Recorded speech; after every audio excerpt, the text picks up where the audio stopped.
7, 6, 5, 4, 3. Welcome everybody to Wrestling to the Max, episode 209, part 2, and we are ready to talk about some great things in the world of wrestling. We are talking NXT, we're getting into the Cruiserweight Classic tonight, and we're also talking TNA Impact Wrestling. And of course, we always have to do some other things like talk some news. We got some interesting news when it comes to the world of WWE. Apparently, they're blurring the lines, guys. They got some things going on in that part of their realm that they're trying to work in, and we've seen a lot of that on WB TV, and including what you just heard in the intro. That was a big part of it. We're going to get into not only the Miz promo that he cut on Talking Smack. We're also going to be jumping in some Brock Lesnar talk. A few other things that they're kind of blurring the lines, a little bit of controversy. Plus, we'll get into some other news, kind of like a former diva who has skin cancer, apparently.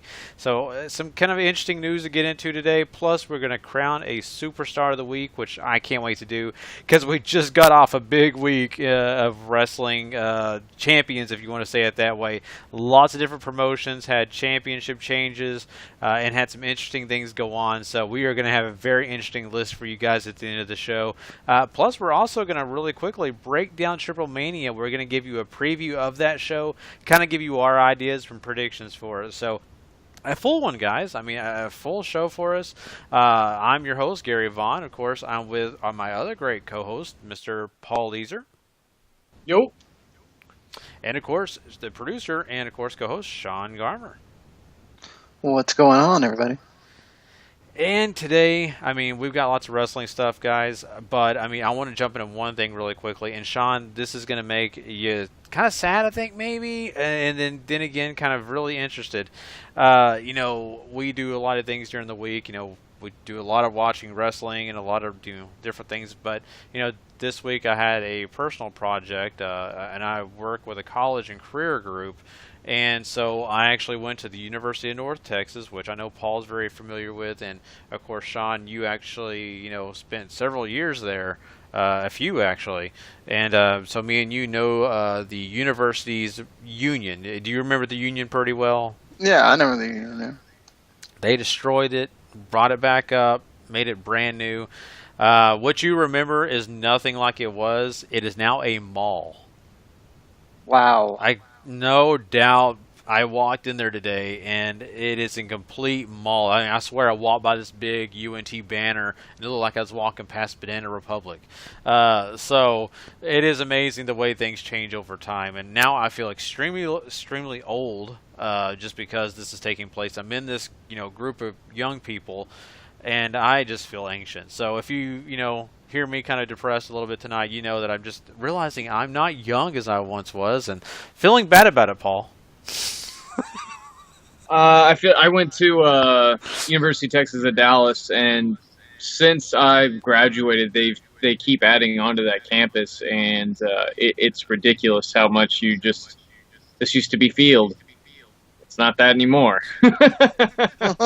Oh man, it is, yeah, exactly. And what I loved about Denton, which the University of North Texas is in Denton, it's a nice little town. It's a place that is not really updated. That's what's kind of cool about Denton. It's kind of vintagey. You go in there and it's like you walked into the '80s, and now they're kind of transforming it, and it kind of loses a little bit of its character, but I'm excited for those students. I mean, it's great. It's really good for University of North Texas. In fact, they've made a deal with the Dallas Cowboys, so they're going to get more money. So it's very, very cool to see change, but then again, very, very sad. So, Sean, next time you're in town, we'll stop by the University of North Texas. I'll show you this freaking mall that they built, which is actually not a mall. It's a university union. It just looks like a freaking mall. So, anyway. Well, guys, I mean, do you guys have anything that's been going on in your worlds? Anything, Paul? Work? Just that's about it? Work and more work. Not only actual job, but everything else we got going on. So. Oh, yes. We are currently working on a website, and I know people, if you heard Monday show, you heard a lot about that, and we're not going to jump into it a whole lot, but I mean, Sean, this is a new venture. It's keeping us pretty busy. We're not giving the name out anything yet until we launch it, but we do have a launch date, right? Yeah, September 5th is the launch date. Hopefully people will see it and understand that it is a work in progress. Understand that it's also a venture between about 6 or 7 people and a website designer. So, yes, we do have people that are going to be writing that are not part of the investor group that includes us. But, they're going to come on very slowly. So, a lot of the work is going to be done by the 7 people that are starting it. And so, there may not be a lot of stuff on it at first, especially in certain zones. The more we get to go out there and recruit people and everything else with the power of social media and just, you guys using your word of mouth or whatever. I mean, it's hopefully we'll get more people as time goes on. Definitely, and I'm looking forward to it. We're going to reveal the name later. Let's make you wait a little bit longer.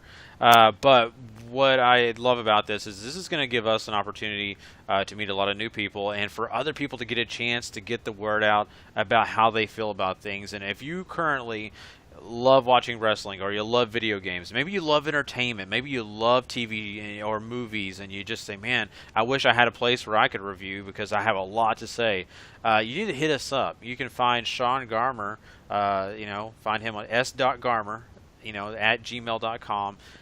Message him, send him a message and say, hey man, I'm interested, I'd love to write for you guys. On the website we're actually going to have a formal little application for everybody to fill out, but if right now, if you're listening to this and you're like, dude, I would love to be a part of this thing, send Sean an email and just let him know. It's s.garmer, Garmer, at gmail.com, and he will get you hooked up and we'll get more information to you. So just want to throw that out there. We're not only doing wrestling, we're doing football, we're doing entertainment, and of course video games. Those are our big things we're going to be doing on this site. So enough of that until we reveal more. Let's get into the news, guys. We got a lot of news to talk about, so we will be right back with some quick hits. Hold on.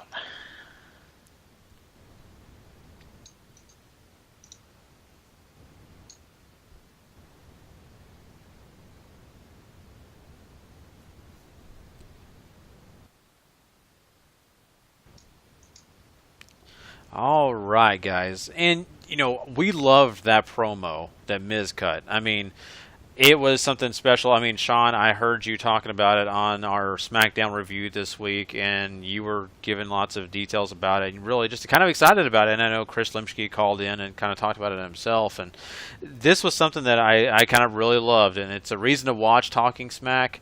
There's a few things I don't like about it because I really thought it was kind of pointless for them to have Carmella beat up Nikki Bella. Whatever, that worked out the way it did. And I also hated the fact that on Talking Smack they had Nikki Bella just fine after that attack that Carmella put on her neck. Well, that was the point, though. Like, she beat her up again, so it's like, oh, you're just going to be sitting here? Well, I'm going to beat you up again just so it gets the point. But her neck felt a lot better. She was in great spirits. I mean, she couldn't finish the match, but now all of a sudden she's good. I don't know. I don't like that. But let's talk about what I was really trying to get into, I guess, instead of me getting on my high horse. Let's talk about this Miz promo, Paul. I mean, they, kind of did a little shooting here almost because the Miz really just kind of spouted out some things that maybe people really feel in the back and really kind of wanted to throw at Daniel Bryan. I don't know. What did you think about that promo overall? A tremendous way to get heel heat. Everybody still loves Daniel Bryan. And, maybe Daniel Bryan, maybe he went a little too far. Maybe he didn't. Who cares? What you got was great. Absolute fire. Straight fire, as Becky Lynch would say, from The Miz. And, gosh, I really hope this turns into something. Because the Intercontinental title could really use a shot in the arm. I agree. It really could. And I think that's why they did this. I really feel that's why they gave Miz the chance to do this. And I don't know whose idea it was, if it was Miz, and if they were doing the blur the lines thing here so much because they wanted to stir the pot, and which I think it's starting to lean that way, honestly, Sean. It seems like they're willing to say some things that are controversial to stir the pot, to get people to pay attention, because trust me, I know a lot of people who are clamoring about this, and usually who clamors about Talking Smack? Yeah, it was the talk of everything social media when it was over. For hours afterwards, a day afterwards, they were still talking in our thread. on the Facebook group. Rest of the Max Facebook group. You can go join. Just cheap plug, but they were talking about it on Twitter. They were talking about it everywhere. So, and then it led to that speculation of, is this a thing now? And it's obviously making a connection between 3 shows or 4 shows of saying, okay, you had Samoa Joe sell that jaw injury really well. Apparently, they made it more than it really was. It really wasn't the big jaw injury. And then you had the Brock thing with Randy Orton at SummerSlam. You had Finn having to give up his title after being injured on Raw, and then on SmackDown, you have the Talking Smack stuff going on with The Miz, and you got Carmella turning, and so it seems like this might be a thing, and it's not bad. Finally, the reality era is actually in swing now. The one thing I love about this is because of what you saw when you watched Stone Cold Steve Austin talk several times, not just one time, but several times on his podcast. And of course, if you do listen to the regular show, you hear him talk about it all the time. You gotta, as a wrestler, you've got to amp your own personality up to 10, but it's your personality. And on the other, some of the other stuff is you've got to just be very real. You've got to make sure that you're not just a character, but you're kind of being a real person and not a cartoon. And I think that that's what they're kind of getting at here, and it makes all the sense in the world. We live in an age of media where, a celebrity coughs or farts, we know about it 5 seconds later. I just got a message that George Clooney just coughed. That's the way it works. They want to get as much information out there about what's going on. And same with the world of wrestling. Anything happens, rumors come out because people get a little bit of information, and they're already posting it on their websites, their Twitters. And so WB, I think, is taking advantage of that a little bit. And they're saying, okay, well, people like controversy. They like all this stuff. Why not make a little bit of noise? We want people to look at our product. We want people to buy the WB network. Let's make the noise happen on the network. That way people are like, crap, man, I've got to buy the network so I can see this. I don't have to wait till the next day to see it on YouTube. This is interesting, Paul. I think it's a good direction. I've always argued that I want to see more reality in my wrestling. It's always really cool whenever they acknowledge all that. It feels real, and that's what I think you're going after here if you're the WWE. But at that same time, Talking Smack, they've actually done a pretty good job, but they've only really had one, I think, out of the 4 they've done so far that didn't really feel like it added anything. But everything else, like this one especially, you had the Miz promo and then the Carmella attack. It makes you feel like you need to watch it. Stuff is happening still. So that's certainly something that the original Raw post show didn't really have a lot of. Yeah, you're right. It didn't, and the Miz thing was great on there. But going back to what Sean was talking about with Brock Lesnar, that was a huge deal. And not only that, with Chris Jericho going crazy, getting in his face, all that. Once again, you're keeping Brock Lesnar's name out there. You're keeping even, Jericho. We know the kind of trouble he's been in backstage before. You're just keeping people thinking about it. You're making it water cooler talk. And, that's very important. You never want to come away saying, well, we had a big show, but no one really cares. You love that water cooler talk. And, I don't want them to be like TMZ, and every time they do a Raw or a SmackDown or even a pay-per-view, we always have controversy. But I think it's good here and there. It can get overexposed. They can overdo it. But for me personally, I think it could work out if they do it in a sensible way.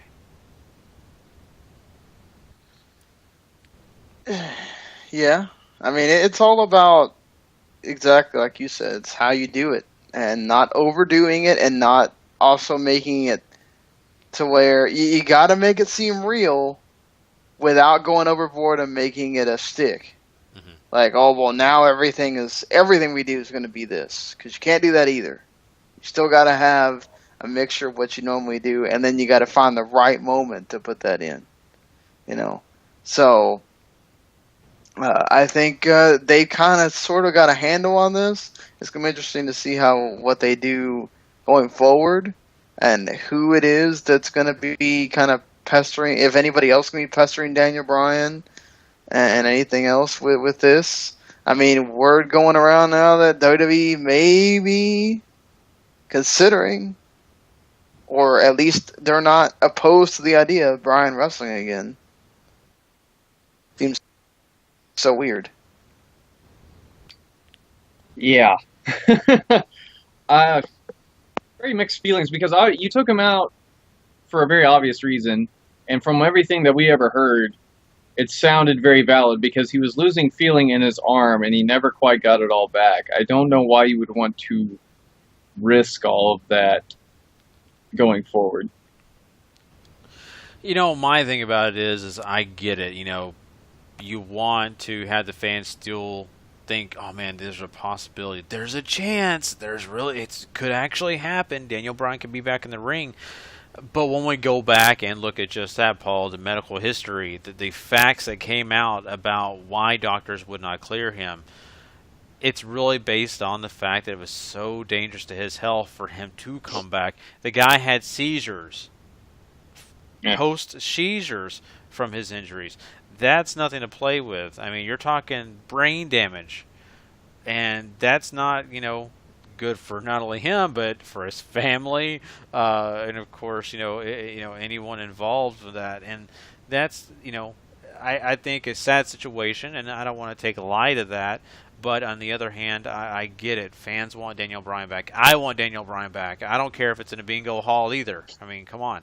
But I just think, you have to be smart, and that's what Daniel Bryan's doing. I think WWE is playing on it, which is fine. I mean, to me, hey, why not play on it? Because it's a big controversial issue, like we're talking about, blurring the lines. But I mean, in reality, do I really think Daniel Bryan's going to wrestle again? I don't. But that's just because I think the guy's smart enough to understand I can't. If he does, that's his prerogative. I just worry for him.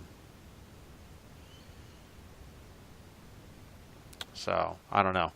We'll have to continue to follow this story and see. Like I said, WWE is using their judgment on how far they think they'll go.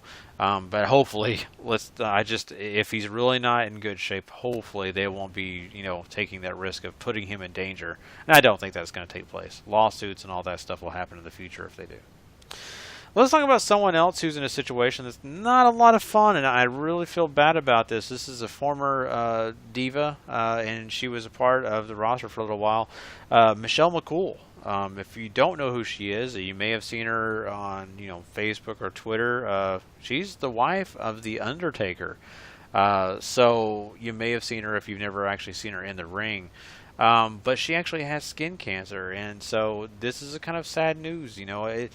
It is something that's treatable, but this is always a dangerous situation. I've actually lost an aunt to skin cancer, and so things like this are never anything to play with. But it is kind of crazy when it comes close to home, and you guys, we think these wrestlers, they're great health, they don't have anything to worry about. But when you hear stories like this, Paul, we kind of found out these people are mortal just like us. Yeah, anytime anybody gets cancer, it's serious business.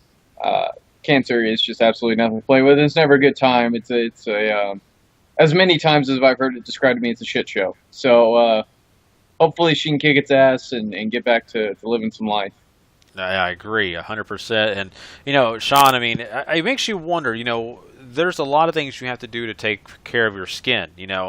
We all know you can't spend too much time in the sun. You've got to do all these things. You got to put on certain lotions and all that, sunscreen. And I have no idea if any of this attributes to that. But does it make you wonder of the past that she's had, where she's had to do a lot of things? Of course, photo shoots, things like that, and she's had to put on different tanning stuff. And do you think that could be attributed to this? Maybe she got it faster because of those, her past. I guess it's possible. I hate speculating on that kind of stuff because you never know. Sometimes it doesn't have to do with any of that. It's the same thing with, the people that get lung cancer and they never smoked. Sometimes freak things happen that way, whereas there's just no explanation for it, and it is kind of what it is. I hate hearing this though, and I hate hearing this for Taker and for everybody else. Just like Paul said, cancer's nothing to mess with. Yeah, definitely not at all. I want to talk about something else before we, kind of, get out of quick hits. This is kind of interesting news that we've gotten since Finn Balor actually was injured, and that's the fact that there was a few things that were supposed to happen. One of the things that we found out recently was that Chris Jericho was actually supposed to be having a feud with him at some point, and of course, when it taught this Universal title. But there was also a plan for Finn Balor to face Kevin Owens. For again, I think Finn Balor was going to be the champion, of course, and they were supposed to go into a feud, and Kevin Owens was actually going to challenge Finn Balor for that title. And so that is really cool information that we get a chance to hear. And then, of course, later on we were going to be possibly getting a chance to see a triple threat between Balor, Owens, and Jericho. I think this is kind of, a cool thing if, this was going to take place. I like it. I'm a big Kevin Owens guy, and Chris Jericho. Really can't go wrong with him in the ring, despite the fact that I'm not a huge fan of what he's doing a good job, I can't lie. But I'm just not a fan of this version of Chris Jericho. There's other versions of Chris Jericho I like so much more. But anyway, that's not the point. What do you think about this? Would you have liked this if you would have got a chance to see this? Go, John. What do you think? What do you think? Well, definitely. I've been waiting for Kevin Owens to be getting that main event shot and going for the world title and everything. This would have been awesome, and I hope WWE swerves us and we still get Kevin Owens on Monday, because I really don't want to see Roman Reigns with the title again, and I don't think almost anyone does at this point. And then I guess they could go like with what I think Paul said on either the Raw review or the regular Tuesday show, of maybe they just go with the known commodity in Rollins, and you know what you're going to get there. You know you're going to get the booze, and you can just kind of go from there. But it's everybody that's in that picture except for Big Cass is sort of a heel, even though I know Roman's technically a face, but people are booing the guy. So it would be interesting to see if they might just go that way with Kevin Owens. That would certainly be very interesting, and a well-deserved championship win too, because Owens is just a beast. But I mean, I have to think if they go with Kevin Owens, you got to go ahead and touch Sami Zayn again, right? I mean, you got to do it at that point, especially because Sami beat him clean last time they met. So if you go the other way, you go with Seth. I think that's fine too. Like, you're gonna go back to Roman Reigns with the feud option there too, I think. So we'll just have to wait and see. But yeah, whatever we would have gotten out of Finn Balor, Kevin Owens, and Chris Jericho, sign me up. There is no part of that sentence I hate. I can't disagree with it. Yeah, I mean, I'm excited about the the thought process of that actually taking place. But sadly, I mean, Finn Balor is not a part of that, and that's what the bummer is here. But yeah, I mean, even Rollins, Owens, and Jericho, that'd be great. Or just however they want to mix this up. All I care about right now is that Kevin Owens is in the picture somewhere. And if Rollins is the champion and even retains it or whatever against Owens, I'd be okay. But I like those guys in that picture. I really, really do. But we never know. I mean, WWE's kind of throwing some curveballs at us. I don't think we wanted Finn Balor to win, but I'm not sure we really 100% believed he was going to win the Universal title. And I think people now kind of realize that WWE will go along with the fans at times. Just kind of throw you a curveball. So, very interesting stuff coming out of this week. Well, that pretty much wraps up Quick Hits. We didn't have a whole lot of news. I mean, this week has been so crazy with all the different stuff taking place. But, of course, we're kind of in that fallout mode from SummerSlam and, of course, NXT TakeOver. So we are, of course, going to be talking some NXT right now, guys, because NXT, of course, had their big show in Brooklyn, and now we are going to get a chance to talk about the pre-show to that Brooklyn takeover. So what we're going to get tonight is, of course, not a whole lot, but it's kind of interesting. So we'll be right back with some NXT, guys.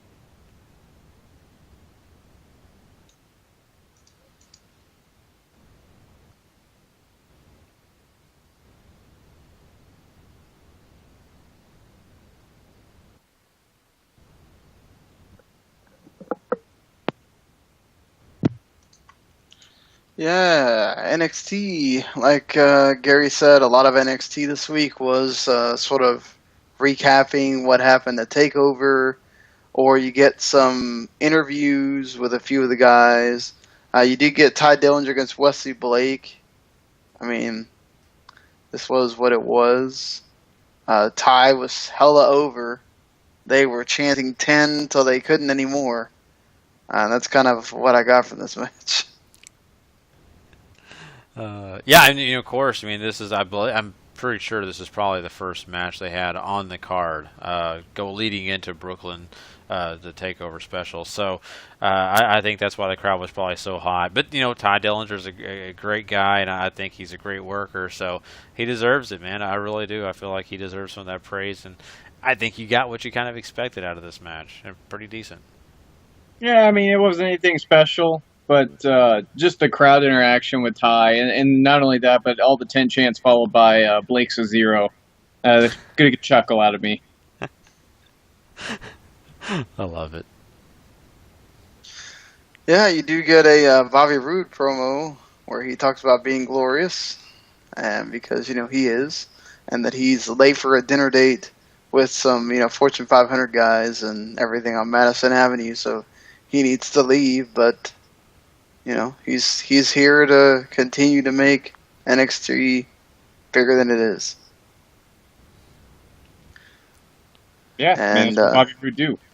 Yep. Yeah. I mean, it's just kind of a really fun little part of the show we didn't get a chance to see, and I of course I'm loving Bobby Roode. The whole glorious thing is growing on me day by day. Yeah, and then you get Bayley getting a little interview because it's her last NXT match and would prove to be her last NXT match as they would show her debuting and signing with Raw. Ember Moon shows up in the interview and says that basically she's here because of Bayley and what Bayley has accomplished, and that encouraged her to want to be there. And Bayley does tease that maybe her and Ember Moon will have an NXT takeover match one day.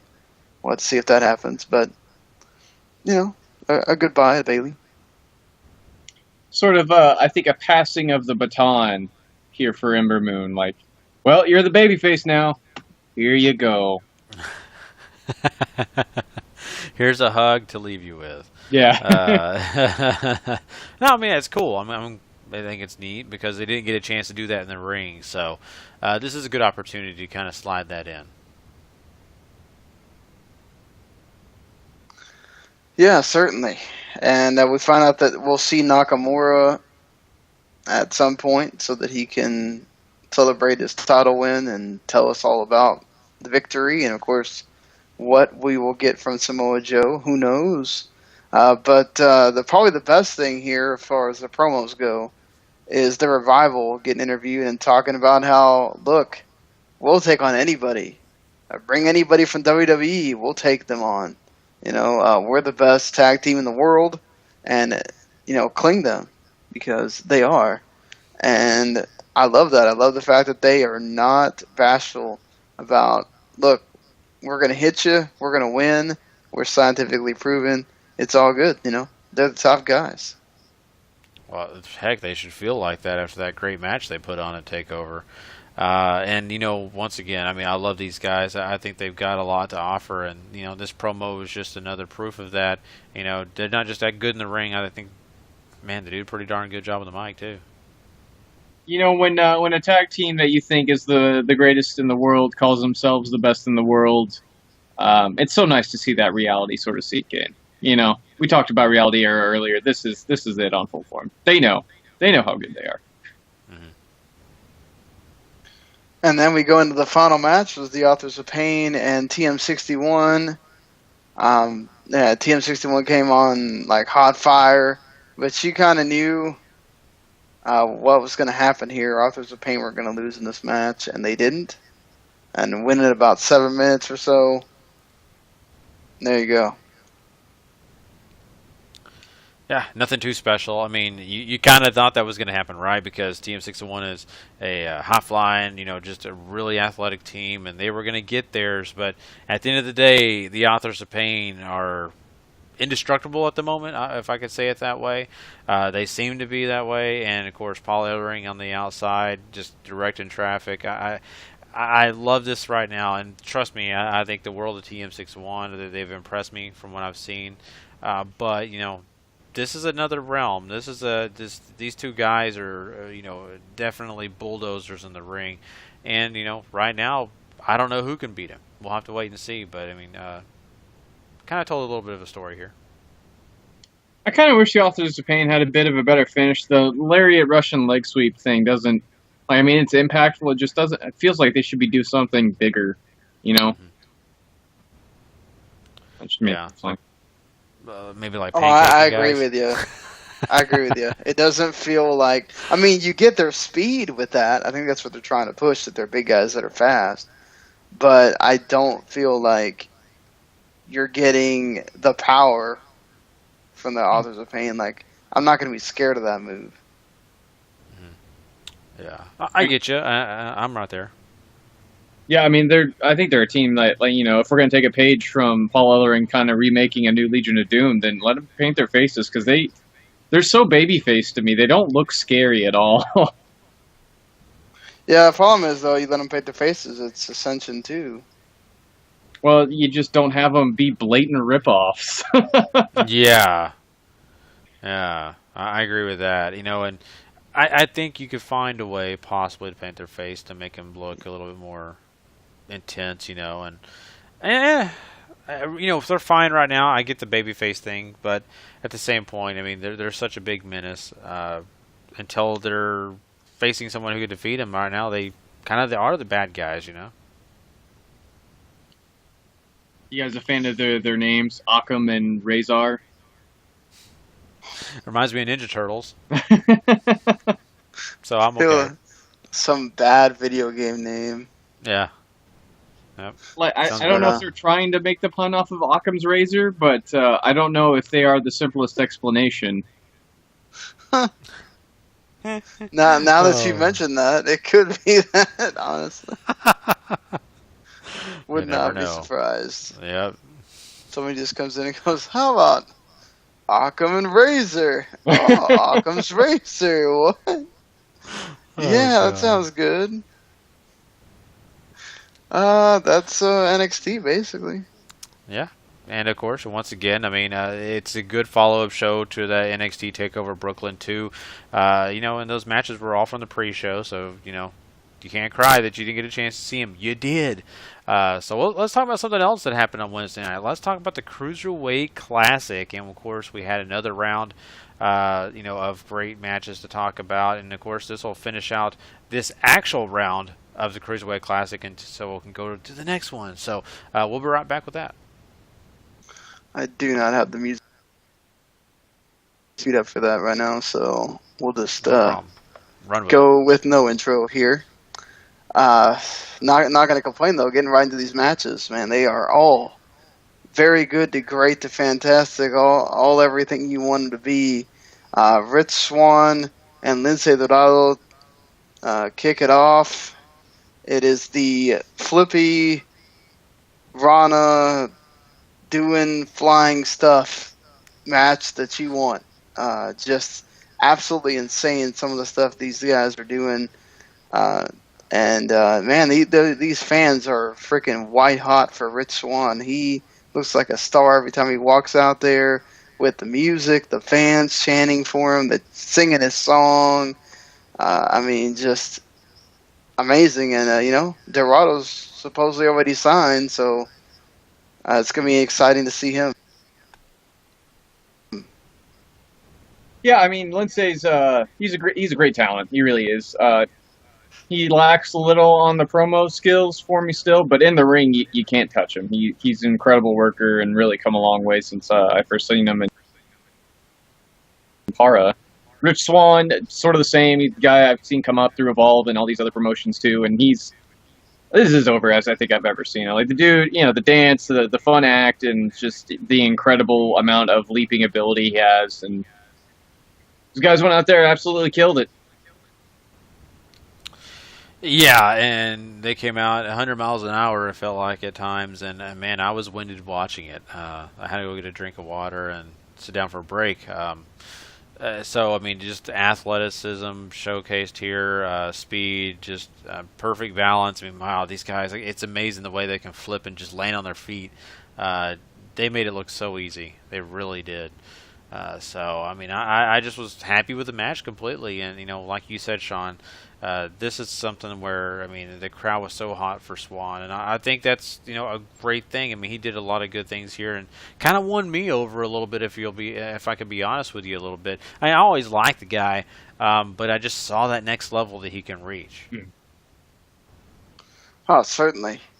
I mean, and the Phoenix Splash to the Dorado's face. Pretty awesome way to just end it right there. And I want to say this: I love Rich Swan's eyes.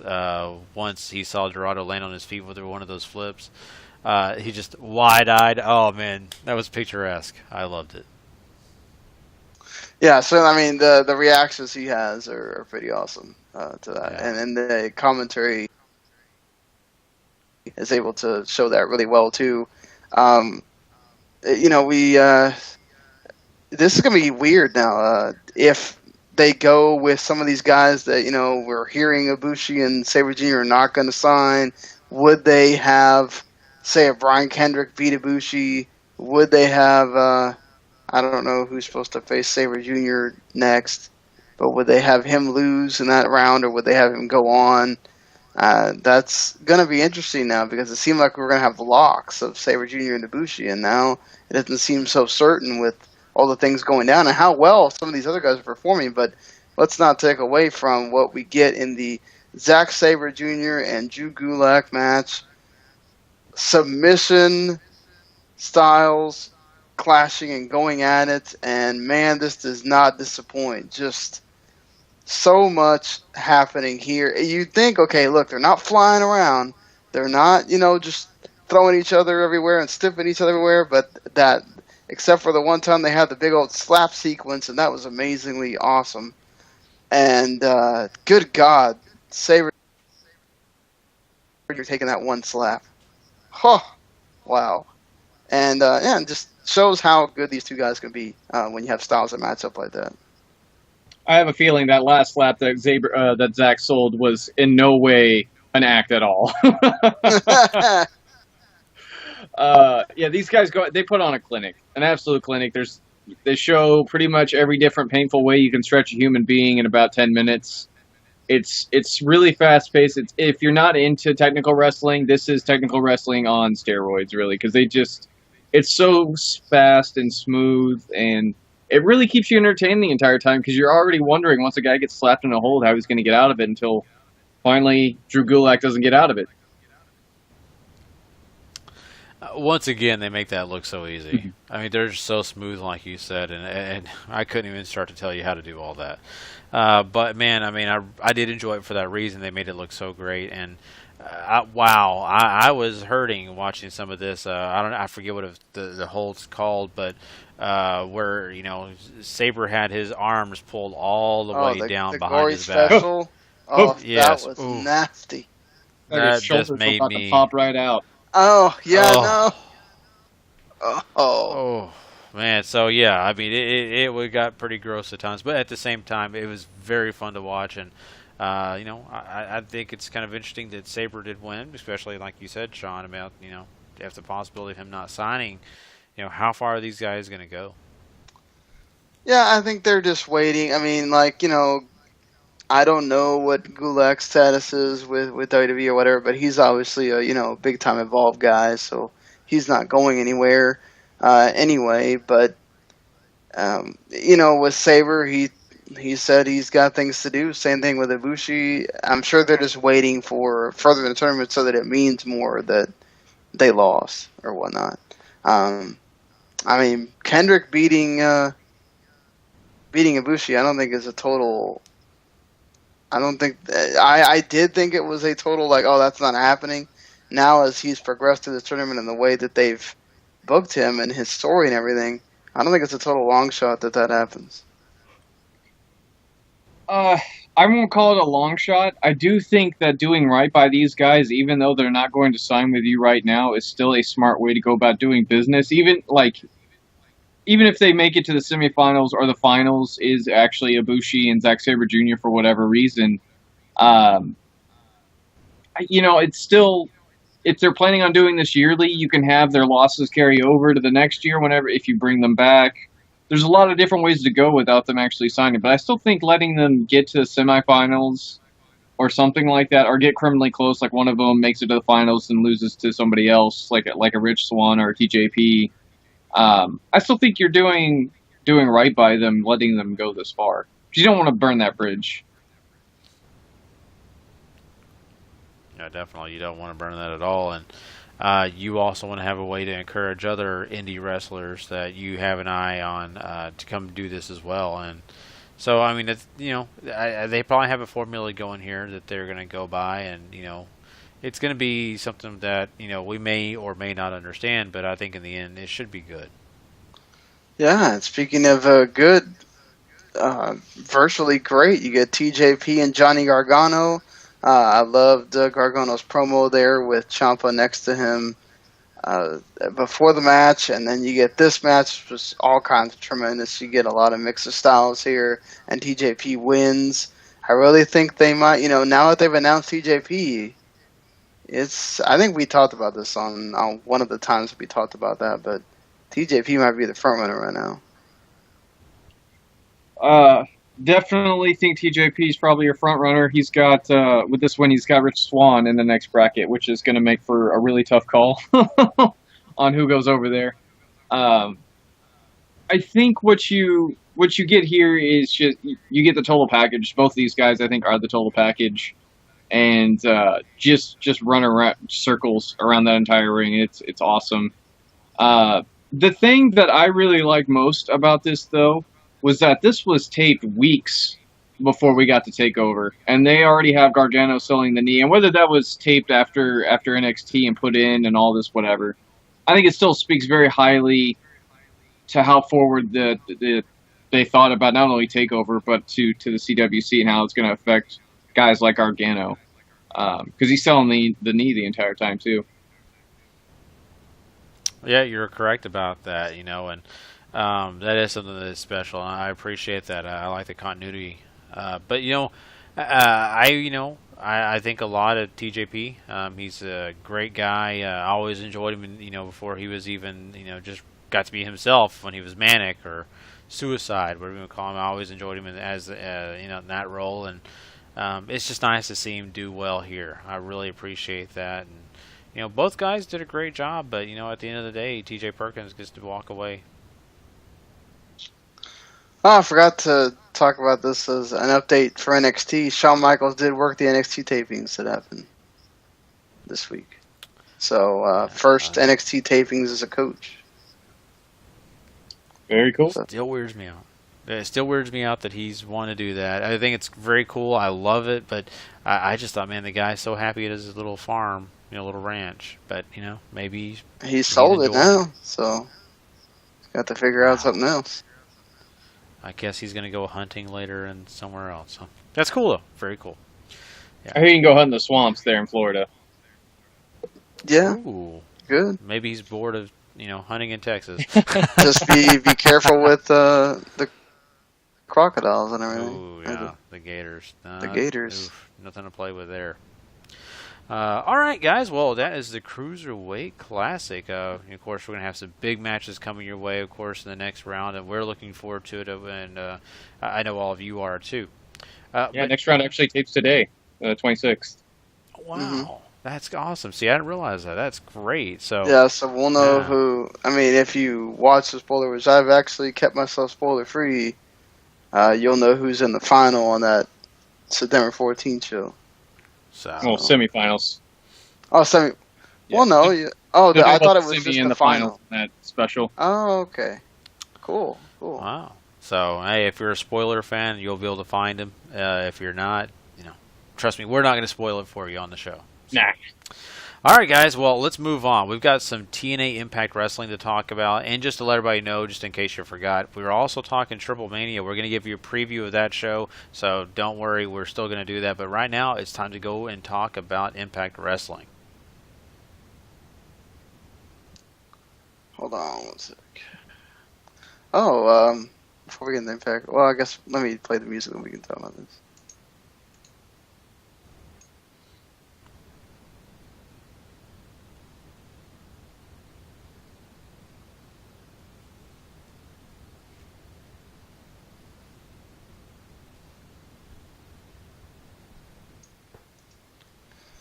Yeah, sorry, I'm also editing something while we're doing this, so it's sometimes I'm having to be a little bit distracted. But Billy Corgan says he has complete creative control in TNA.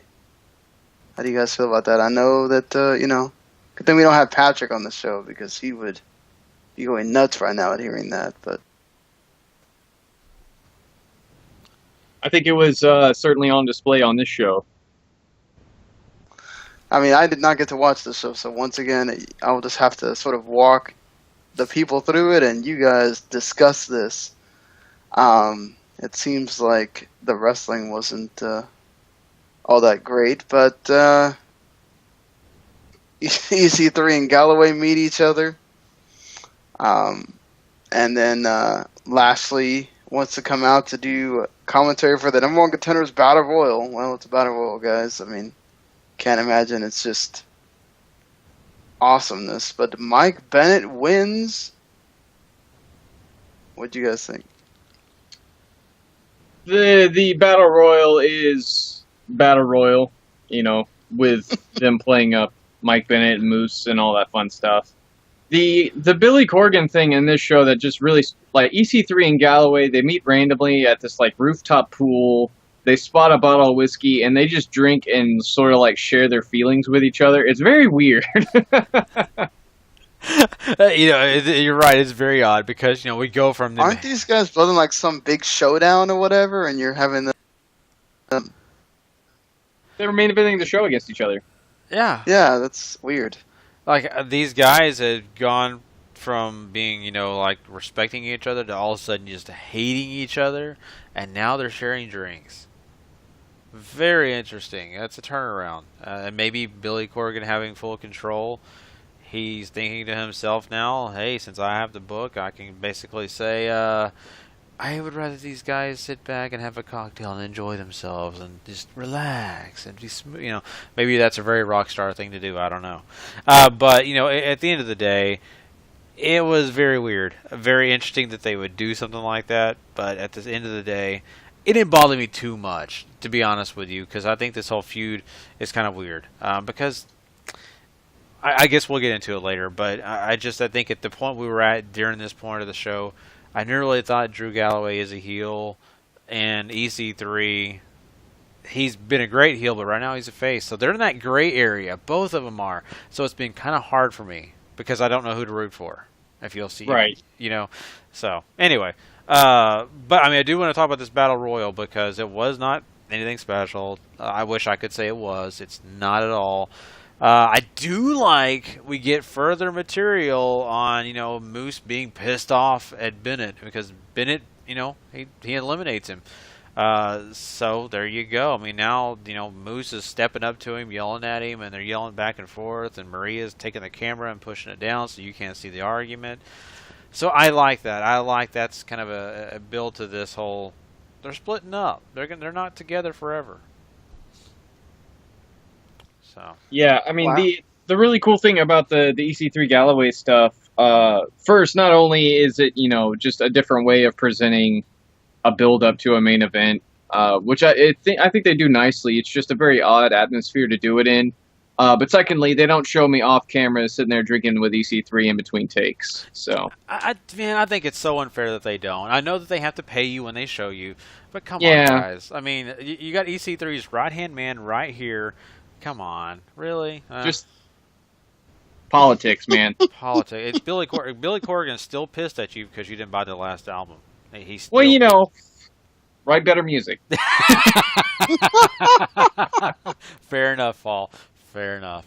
So, and I don't know if we want to go ahead and say this because it doesn't really matter towards the end of the show, but we do have Bobby Lashley kind of courting Moose after this whole incident with Bennett.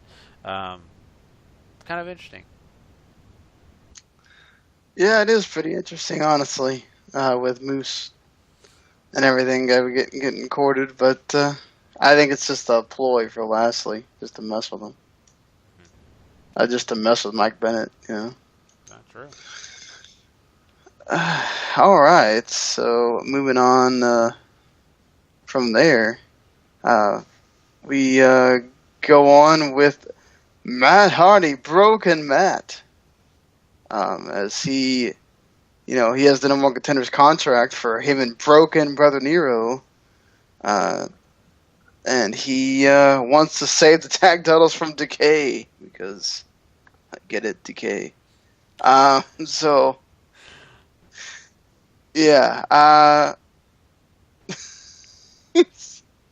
he even wants to eat Decay. Is what I'm getting out of here? Yeah, this is. What it boils down to is he comes out and he's doing his little promo about Decay and how he is going to win the titles of the world and the tag titles of the world, however you want to say it. And it's a situation where he basically tells Decay, like, I know one of you was trying to take Maxwell, and I had a premonition that one of you were, and I know who it was. So whoever it was, I'm going to eat. So he's basically planning on biting whoever the person was that was going to take Maxwell. Which you get it because he's been biting everybody inside. So I don't have a problem with that. I like it. The whole promo was kind of interesting. Bringing, of course, Brother Nero shows up, and he is a little confusing to me because he's already talking about the creatures. I thought we were past the creatures. I thought he was Brother Nero, and he's having a problem. I think he's having a little identity crisis already. So they kind of showcased that, and of course Decay come out, and I'll be honest with you, Paul, I kind of thought Decay's part here was kind of weak. I was kind of bummed out about that. I think they played well off the characters, though. Everything that the promo flows very well. I just think that Jeff Hardy's so broken that he just doesn't even know who he is anymore. That's where I'm at. Creatures of the Night, and whatever else that he's going to spout off about. It's just like, okay, whatever you're going to do, Jeff, you do you, buddy. And the Decay was fine. I really enjoyed Rosemary's part personally. Steve and Abyss were just sort of. Rosemary's really the carrying force behind the promos for these guys. Mm-hmm. But you're right. You're exactly right about that, and that's what took place. Is those guys got some equal time on the mic, and I think it hurt it for me. I didn't hate it, but it did hurt it for me. And you're right, Rosemary is the primary microphone person, and so I appreciate that she is the main talker. And I once again, I think Matt Hardy's doing his thing, and he's doing a great job of it, and I'm enjoying it. So it wasn't awful. Don't get me wrong. I just kind of there were parts I was just kind of like, okay, shut up. I don't want to hear it. You just so. Yeah. What about the match here between Abyss and... what did you think about it, Paul? See, I thought this was the bad part, because they go really far into this thing. Like, you have crazy amounts of interference, and you have, like, a bunch of missed stuff from the Decay, and, Brother Nero is apparently still fixated on trying to be Jeff Hardy and not Brother Nero, and Matt tells him off a lot during the match, and you have so much going on with a lot of time to get to Bound for Glory. I figured you would want to stretch some of this out. Yeah, you kind of thought the same way, and it was a roundabout way to tell a few things and to continue the story, but at the same point, it was kind of like some of this is pointless. I did appreciate the whole broken Matt Hardy thing where he's telling Brother Nero, stop being a spot monkey. Get down off the top rope. You're going to lose. I have a premonition. You're going to lose if you are a spot monkey. And, Jeff doesn't care. Brother Nero just does not care what he's going to do. He's going to jump off the top rope, and it becomes what has him, helps him lose here. So it is what it is. I also love the fact that, Crazy Steve, gets bitten by, Broken Matt Hardy, and the blood's all over his face. I love that. So at the end of the day, it gets accomplished what they need to get accomplished, but there's a lot more to tell. But in a way, they kind of took away some ability to stretch it out, like Paul's saying here. I think they could have stretched it and been okay, but Yeah. it is what it is. Yeah, I mean, revealing Steve this early as the one in the premonition who's been trying to steal Max's soul is something I think they really should have waited on. But to each his own, I guess. Yeah, and don't you think, with all the great vignettes that they've done, and I guess that's to the beholder. Some people do not like it, but I think a lot of people do. I think they could have told that in a vignette. I think they could have had, Vanguard 1 spot Crazy Steve and say, this is him, enemy number 1, trying to steal King Maxwell. Things like that, to kind of reveal to Broken Matt Hardy, not just, I had it in premonition. So you're right on that. I think they could have done a better job, made that a little bit longer story. Maybe, I don't know, maybe I'm getting ahead of myself. Maybe they're planning on doing more with that, but it's just kind of a bummer we already know. Yeah. Yeah. And we get some more knockout stuff with Maria yelling at Allie and Sienna having a title match, but she didn't even know about it. Yeah, some great friend that Maria is. Yeah, at the end of the day, Billy Corgan, comes in the room and tells Maria, "You're not in charge. I'll make the title matches here," and he does just that. And it's interesting because we finally have a chance to see Billy Corgan step up to Maria, where Maria kind of says, "No, we're equals in this," and he's like, "No, you're not. I'm the president." So. At the end of the day, I mean, that's why you get the match like it is. It's not really Maria's fault per se. Yeah, I mean, and the biggest problem with all of this is that everything knockouts-wise has been built on Kim and Maria, and we haven't gotten any of that yet. And suddenly you have a match between everybody else in the division, and nobody cares because there's no build on them. And I mean, as much as I'm excited for Allie, Cherry Bomb to get the victory here in the Knockouts Championship, I mean, it's not going to be anything worth anything until it gets on to Maria or to Gail Kim. So I'm left scratching my head on why you would want to do this now, but whatever. Yeah, I mean, I was a little surprised they were going to have a title change at all. I really was, and it is a head scratcher. And maybe they have some other stories to take place, and with Allie happening to just by chance win the title without really trying to, is kind of a funny story. I think it does have something where you could build on her. She really wants to stay champion, so she continues her training, or maybe Maria tells her to give up the title and she won't. Things like that. So I don't know. It has a lot more of a point than it did before. I'll just say it that way. I've hated what the knockouts have been doing because it was just pointless crap that I didn't care about. But now this is actually an interesting story, and I want to follow it. Yeah, certainly. I think we kind of know where this is going, though.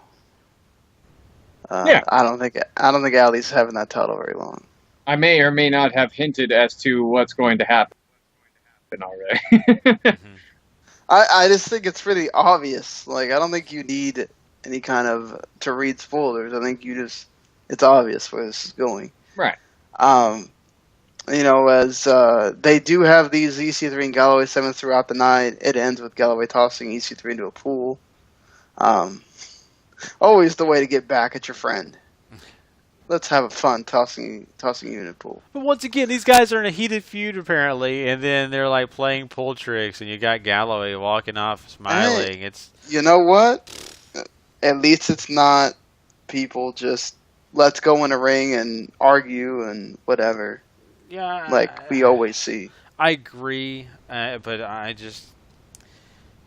think that I don't know. I just kind of feel it's silly. I just do. I don't want to see the same cold crap like you're talking about myself, but this was a little bit weird. I personally thought this was kind of dangerous. They've been drinking for an hour and a half, and you just chunk them in the pool. Asshole. Exactly. And what they didn't show you on camera is, EC3 fell down again, and Paul had to save him. He had to get in the I had to pole. dive in and get him out, man. It was uncool. He had to get his clothes dirty and all wet. Yeah, just very uncool, It was a mess. It was a Ah. mess. The things we do for our friends. Yeah. Right. And something they've actually tried to make less of a mess, the X Division. But that means you have to go through Eli Drake and his Facts of Life. Dummy. Yeah. Oh. To get the X Division talk segment about how they're going to have this big match next week to crown a new X Division champion. And guys are just... Basically, it's a preview of what you could see.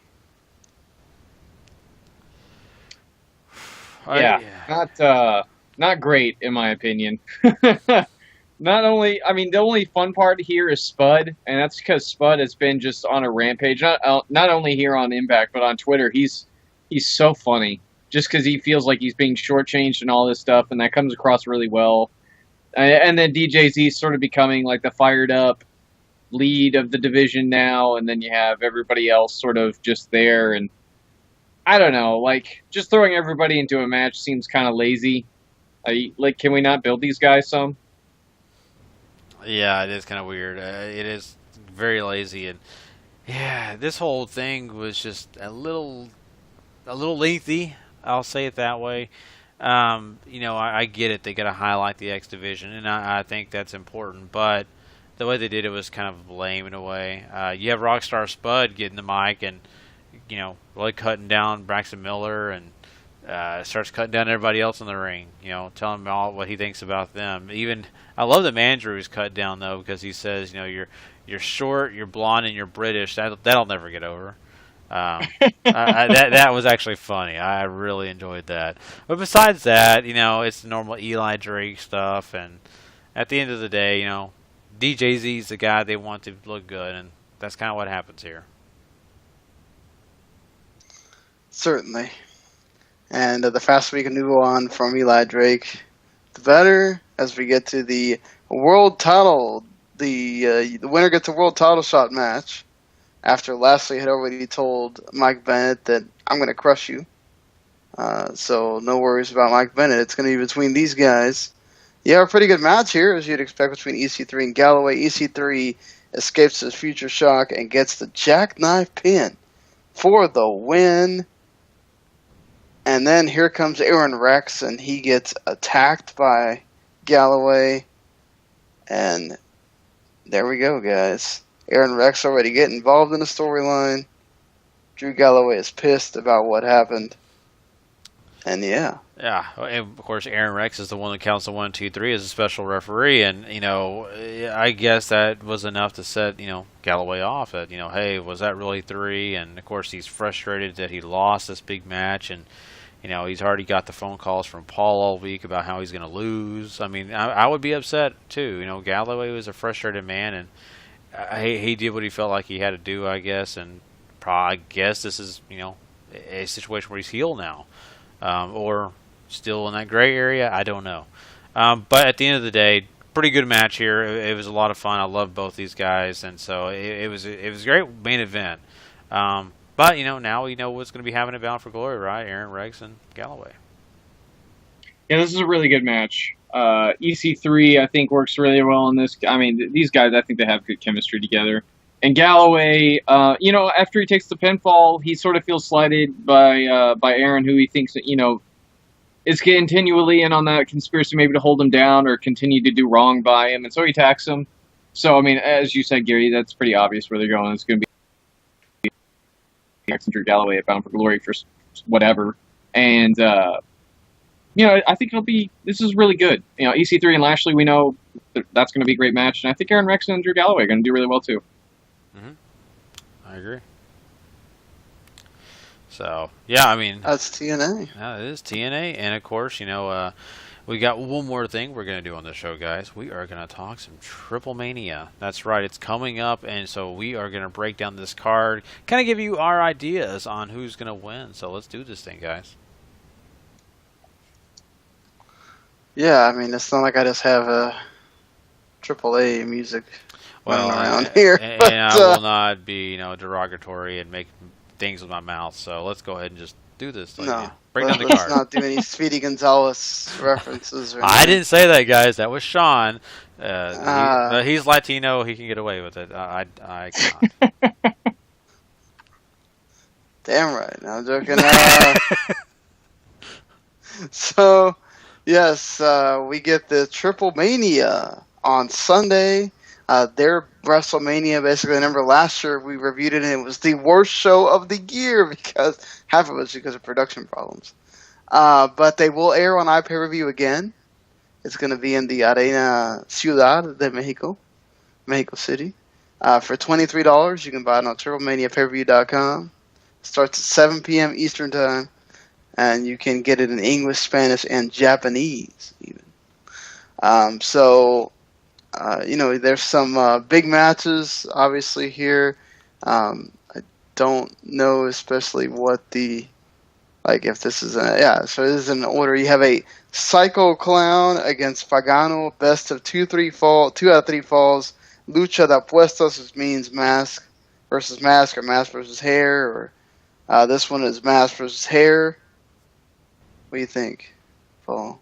And it literally a fight of bets. If I'm doing literal translation here, something like that. Yes. Anyways, the build around Pagano sort of had Psycho Clown's number. He's beaten him, I think, like 3 or 4 times, and the last time he took his mask and challenged him to this match. So,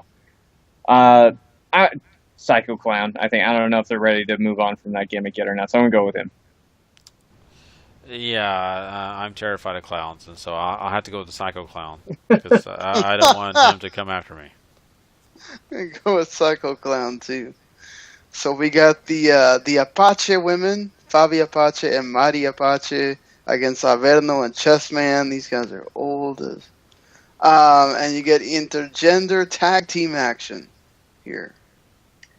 Yeah, so Averno and Chessman, Los Hell Brothers, they've been around for a long, long time. I still love Chessman, though. He's awesome.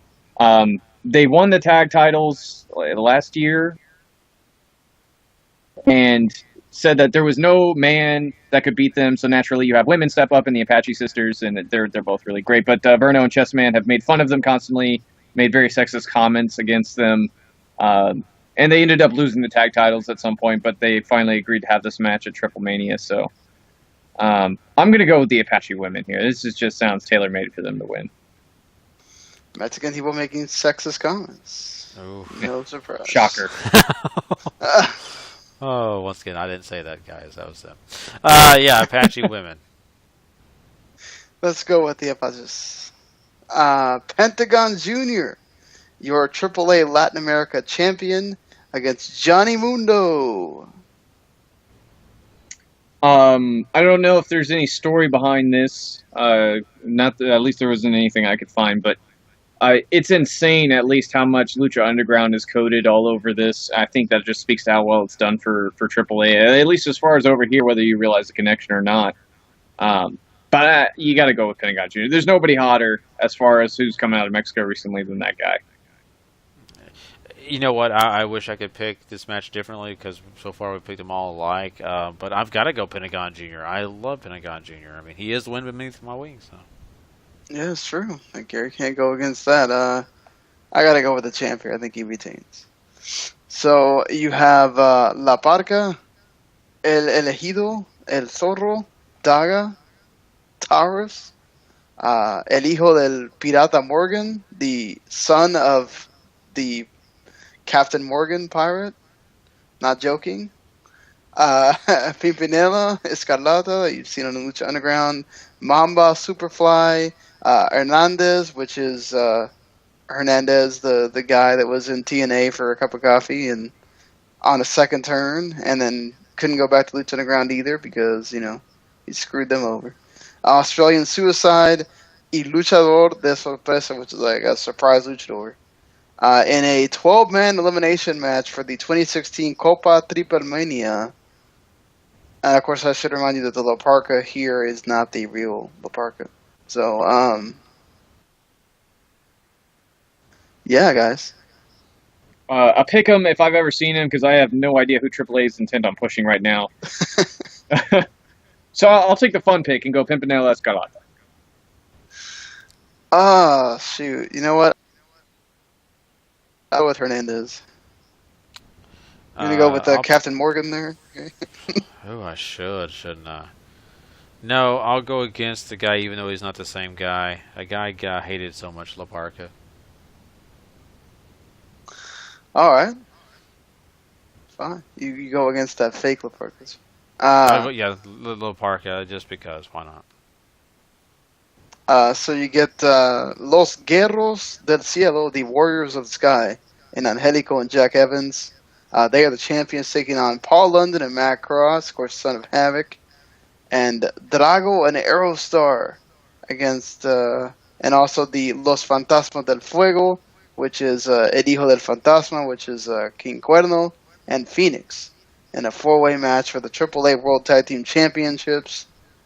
Everybody here except Paul London is a regular character on Lucha Underground in some form. Amazing. I wouldn't really be shocked to see Paul London show up on there at some time either. So AAA books their tag division the same way New Japan books their junior tag titles. Let's just throw flippy guys in a match. And it's hard to argue with the results when you got talent like this in there. Exactly. I have absolutely no idea who to pick here, so I'm going to go with the champs to retain. Yeah, I agree with that. I think that makes the most sense at the moment. I'll go with Drago and Aerostar. Why not? So you get a six-man tag here. Rey Mysterio Jr. making his appearance again for AAA after they had their falling out. So it's the same six-man team that you saw in the Copa Lucha Libre World Cup, or that you saw in Lucha Underground plenty in Season 2. Rey Mysterio, Prince Puma, and Dragon Azteca against Marty the Moth Martinez, Matanza, and Mil Muertes. Matanza and Mil Muertes together on the same AAA. Just, don't worry about kayfabe or anything. Forget what Lucha Underground is doing. We have the Lucha Dream Team against two guys who pretty much run on death, and Marty the Moth, who's just insane. So, when in doubt, go with Matanza. So that's what I'm doing. Yeah. You go with Matanza? Mm-hmm. Yeah, I'll just be different. Why not? Team Mysterio. Yeah, you may not want him to lose here. And then you get your AAA Mega Championship match. Tejano Jr., the champion, of course. Brian Cage, of course, Cage from Lucha Underground. And Dr. Wagner Jr. Freaking 50-something years old, and he's still going for that AAA Mega Championship. That dude is on something. There's no way he looks that good at 50. But,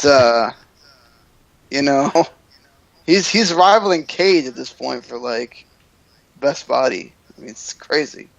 But, Tejano Jr.'s had it for, he lost it to El Patron, and then he basically got it back. Mm-hmm. Cage is doing that wonderful thing with the Trump gimmick. Would they give it to frickin' Dr. Wagner Jr.? Jeez. El Macias has been in the title picture too, so I wouldn't be surprised if we get a run-in from him. I'll say Tejano retains. Yeah, that's where I'm going. I'm going to be the different one here. I'm going to say Cage. That would be awesome. But that's your Triplemania. Lots of Lucha Underground influence. So if you enjoy some Lucha Underground, there will be plenty to watch here. And then $23 isn't too bad for a 3-hour show. And you'll get all the pomp and circumstance that they do over there and stuff. So it'll be a cool thing to watch. I don't know. I bought the last two AAA things. I wasn't burned so much by the World Cup, but I got burned by that Triplemania. I don't know if I want to spend that again. But maybe we'll think about it. You'll find out if we are reviewing it on Monday or not. Yeah, definitely. We'll let you know, and we'll keep you up to date on that. And of course, if you do get a chance to watch it, we want to let us know how you felt about what you thought about it. Once again, you can go to the Wrestling to the Max group, and that's on Facebook. Go on there, and of course, add yourself if you're not added, and of course, Give us your thoughts. Let us know what you thought about Triplemania. Heck, you can even tweet at us. I'm at W2M Gary. He's at W2M Sean. And, of course, Paul is at Hell to the Chimp 7. So you just tweet at us, let us know what you thought, how your feelings were, and we would love to hear from you guys. Now, up next... Oh, and I should note that Art Barr is going to be the AAA Hall of Fame inductee. The love machine himself. Yes, the man that Eddie Guerrero got the frog splash from. Yeah. Oh, wow, that's awesome. I didn't know that. That's really cool. So, okay, guys, well, we are going to move on here, and we got to do one last thing, and that is crown a Superstar of the Week. So we will be right back with that next.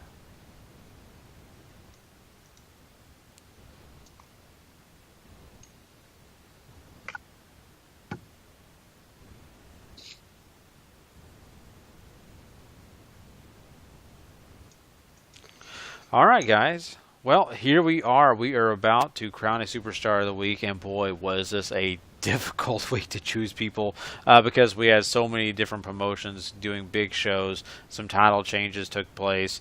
But to do this, we're going to start off with our 1 point going to Finn Balor, Paul.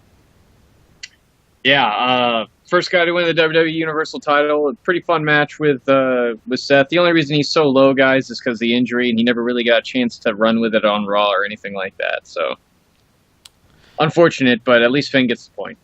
Definitely. Of course, with number 2, we get a second choice here with being Shinsuke Nakamura after his NXT bout against Samoa Joe. Yeah, Nakamura wins, and they had a terrific match. I enjoyed that match, and not everybody else did, but I really for being different than what else they had on that card, and Nakamura winning and NXT going with the hot hand instead of waiting around. They tend to do sometimes. That's right. And with 3 points, we got Kushida because he won the Super J Cup. He did indeed, which we haven't had a chance to cover yet because we've been insanely busy with everything else going on in our lives. But he wrestled 3 matches. 2 of them, I saw Larry get 4 stars, and I hear that final was dynamite too. With 4 points, we got the Revival. The Revival, when they also had that was a terrific match, the best match at NXT TakeOver. Against Gargano and Ciampa, and they come out winners. I mean, you can't get any better than that. Now, possibly the best tag team in the world. And also, DDT's Peter Pan show is also on Sunday. So, damn. 2 big shows happening on Sunday. Wow. Yeah. Well, and of course, that leaves us with our 5-point winner. And of course, the Superstar of the Week. Drum roll. Adam Cole. He wins Superstar of the Week. Him and Jay Lee, they had an incredible main event at Death Before Dishonor. Absolutely match of the year worthy. I thought it was a little better than what Larry gave it. I gave it 4 3/4. If you're into snowflake ratings, they just went out there, absolutely killed it. Great storytelling, great spots. There's no better way to send that show home than what these guys did, and Adam Cole's first appearance on our list, which is absolutely criminal. Wow, that is amazing. But, of course, joining the Bullet Club and doing a few other things, he hasn't had a lot of big matches so far. He's kind of been on the background a little bit. So this may be the first of many times that Adam Cole will be on our list for the remainder of the year. So this is great. Congratulations to Adam Cole. This is really cool. And of course, Jay Lethal, held that title for so long. This is why it's so important for him, of course, to win that 5 points and a Superstar of the Week. Well, guys, that's our show. We've had a lot of great stuff to talk about. We had a lot of fun. I know I did. But, we want you guys to know if you want to hear more great stuff from us, you can always go find us at the W2M Network. That's right. That's where we have all our shows stashed. You'll get them brand new if you go subscribe. So when you want them, just go up there, subscribe if you haven't before. And, of course, on your docket, every time we have a show, it'll be live for you right there, right after we finish with the show. Just to let everybody know, we do have big shows during the week. If you've never heard us before, we have a Monday show, which is live after Raw. We cover Raw. We do a Raw review. And then, of course, we do our Part 1 episode of the week. And, of course, that's available Tuesday mornings on the download for you guys. And then, of course, again, on Thursday nights live on Spreaker.com, we do Part 2 of this show. And, of course, you also don't want to miss on Tuesday nights SmackDown review show. So every time those shows come out, you will get them on your docket the next day and be in there in the morning for your morning drive and, of course, your lunch break as well. Those SmackDown reviews and those Raw reviews are great because they're quick shows. They get you a lot of information in a short amount of time. And, heck, I mean, it's a lunch break. That's what's perfect about those shows. And, of course, these shows are really, maybe for your drive to and from work, or maybe when you're jogging, working out. That's what I love about these shows being broken up. You get plenty of stuff in a decent amount of time. And of course, the W2M Network has other shows besides ours. Sean, why don't you tell them about some of the things coming up this week? Well, as long as nothing crazy happens, we are supposed to do the video games podcast that we haven't done in like almost a week and a half now. Tomorrow when I get off work. We'll also be doing some a Let's Play video of Randy, Daniel, Mark, and myself playing the Titanfall 2 beta. That they had a two-part multiplayer beta test over last weekend and this weekend. So hopefully on Sunday you can go watch us on Twitch or watch us on the PS4 and playing the Titanfall 2. Of course, we're doing the last division that we haven't done yet, NFC East. Of course, that's where our Cowboys reside after they lost today to the Seahawks. Dak Prescott keeps looking good. But we'll talk about the Cowboys and, of course, the rest of the teams in that NFC East. And, of course, we're doing the SEC on the Monday, the last college conference we have not done yet. And then we'll be already talking about the season, guys. Can't believe it already. Wow. We have a new they previewed the Arena Football Super Bowl, the Arena Bowl on that AFL podcast. You can go listen to that. Been a sort of a light week for everybody here because Randall kind of reviewed TakeOver. I still need to put that up there because that's always effervescent and people can listen to that. And then everybody else kind of did not get to record something yet this week. So a little light on what's going on with the network. But there is I think there's a basketball podcast again with Adam Joseph talking to somebody that covers the Trailblazers. So if you're a Portland Trailblazers fan, he talks to like a different basketball guy every week, kind of like what we did with the NFL divisions. He's kind of doing that with the basketball teams, so it's actually kind of interesting. And of course, he's also covering soccer every week of the EPL. They review it, so I'm sure when this weekend gets done, they'll cover it again. So, yeah. Lots of great stuff. And, of course, if you're a part of our fantasy football leagues, just to let you know, once again, we will be drafting Monday during Raw. So that'll be a lot of fun. Paul, of course, he'll be picking his Denver Bronco guys out as he drafts while he's bowling. So we'll see. Let my entire draft plan go, Gary.